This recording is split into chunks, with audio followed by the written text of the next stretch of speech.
Okay, hello mga makaguwit. Dahil maraming na-request, ito na ulit yung video para sa mga ginawa kong painting or mural paint, full paint, room paint. Ayan na po. So, ayan. Pinakita ko po dito kung paano ako mag-outline or kung paano mag-layout ng kukulayin ko mamaya. Ayan. Simple lang yan. Hindi po ako gumamit ng lapis pero okay naman. Siyempre, kahit pa paano, medyo may experience na rin po kaya hindi na masyadong dadaanin pa sa mahaba ang gawain. Kung kaya namang mabilisan, di mas bibilisan po natin. So ayan, nagkukulay na po ako. Medyo mabilis lang po at medyo naka time-lapse. Kasi pag sobrang haba masyado nung kada part, medyo maiinip ang mga manonood. So dito daw po ay gumagawa po ako ng bunga ng nyug. So sabi nga po nung may-ari, kung pwede daw makahingi ng buko at inom daw siya ng sabaw at kakain daw ng laman. Kasi sabi ko po parang lansones lang yung bunga nito. Then ayan, napakabilis ko po diyang mag ng brush, smudge. So technique po talaga yun, isa po yun sa technique para mas magmukha siyang realistic. Kasi kapag dadandahanin mo, magdadag siya masyado. Tsaka pinakang maganda po dyan, konti lang yung laman ng inyong brush. Then medyo ipapatakon nyo po ng konti sa tubig or isasawsaw para medyo malabnaw po. Then yan, hindi po ako nakontento na medyo may pagka dark green. Nilagyan ko po ng konting green. Yan, medyo light na po siya. Kung sa malapitan, makikita nyo po kung paano ko siya nilagyan. Then ayan po, may naka-play na yung kasunod kong gagawin para sa susunod. So ayan po. Hindi ko na po naipakita yung unang process kung paano ko nagawa yung isdang yun, yung may tilos daw sa likod. Tuwa doon yung mga bata kasi para daw yung napapanood nila sa palabas or sa movie. So ito po, kung kilala nyo si Nemo, ito daw po si Nemo, sabi nung isang nanonood dito nung ako habang nagpipaint dito. So as an artist po, mural artist, medyo nakakahiya kapag merong nanonood tapos medyo minsan di natin maiwasan yung may namumula. Sabihin, ba't ganyan? Ano yan? Anong kakalabasan niyan? Paano ginawa yan? Siyempre, as an artist talagang trust the process. Pagkatiwalaan yung proseso para mabuo. So ayan, pinakita ko po yung mga nagawa ko ng isda. Hindi ko na po na video kasi solo ko. Walang taga video. Medyo full storage na din po ako at that time. So ayan, napakita ko po yung mga isda ko na ginawa. Ayan. Tawan-tawa po yung may-ari dyan kasi para daw talagang nasa Manila Ocean Park. Then ayan po yung ginawa ko pagong. Sabi nga po nung kapatid nung ang ginagawan. Nung una akala niya ba't daw ganun yung pagong, sobrang itim lang para walang kaitsura. Ayan na po. Nag layout na po ulit ako ng panibago which is octopus. Yan, or pusit, pugita sa Tagalog. Yan.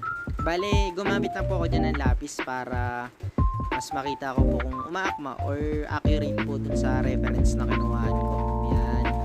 Medyo binilisan ko lang din po dito or naka timelapse para hindi boring panoorin. Ayan. Daming galamay. Grabe. Medyo hindi naman po ako nag-struggle dito kasi madali lang naman po siyang gawin. Ang struggle lang talaga dito kung paano mo siya gagawin buhay or totoo sa paningin. Kasi ako as a mural artist, nadala ko po yung pagiging realism artist or yung pag nagpo-portrait po ako, gusto ko talaga kung titingnan mo, buhay na buhay siya. Parang hindi po ako satisfied kung makikita kung basta makulayan ko lang. Ang gusto ko talaga is buhay na buhay siyang tignan. So ayan, medyo patapos na ng konti. Diba? Kakaitsura na siya kagad. Ayan. Ang dami niyang galamay. Hindi ko na rin po siya nabilang dyan. Basta gawa lang ako ng gawa. Yan. So, pag po pala kayo ay magpipainting din or baguhan, mas maganda din po na manood kayo sa YouTube kasi doon po talaga ako nag-umpisa manood sa YouTube. Then, makinig po sa mga professional mural artists. So, ako naman po, nag-focus talaga ako sa panonood sa YouTube. Then, yun, natutunan ko. Then po, nalimutan ko tawag dyan. Killer shark daw po yan. Yan. So, kasi nung una may request si client na parang yung background na medyo may pagka ocean park ay kaso hindi siya ganun daling gawin kasi medyo sobrang liliit ng details, then malabo yung picture. Then sabi ko pag magpapapicture doon hindi siya ganun kaganda background, unlike po dito sa ginawa ko na at sinuggest ko sa client na mas maganda dito yung malalaking isda or makikita natin sa karagatan. Then ayan, medyo nakapagkwentuhan pa ako dyan sa may-ari ng resort.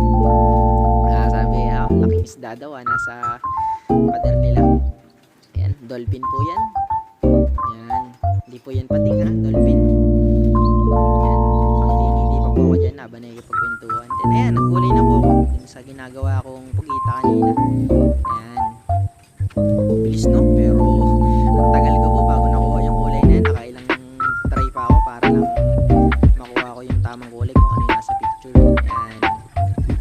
Ayan, medyo ano din naman, sulit din naman talaga kapag nakita mo yung mismong ginagawa mo na nakuha mo yung as in reference or mas higit pa dun.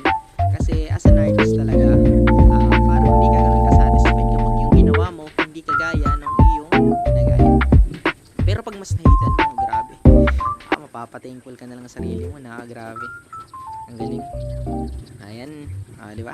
Lapit na agad matapos. Syempre, naka-time-lapse eh. So, ayan, ang kasunod po niyan ay lalagyan ko na rin po siya na medyo may pagka-gold para magmukha realistic. Ewan ko lang po kung hindi ko na rin siya nasama sa video kasi medyo maano sa storage, medyo malaki. Pero ayan, pinakita ko naman po kung paano ko siya kinulayan. Pero yung mismong process po kung paano ko siya ginawang realistic, hindi ko na po napasama sa video dahil napakatagal ko po siyang ginawa. Halos maghapon ko po siyang ginawang realistic dyan.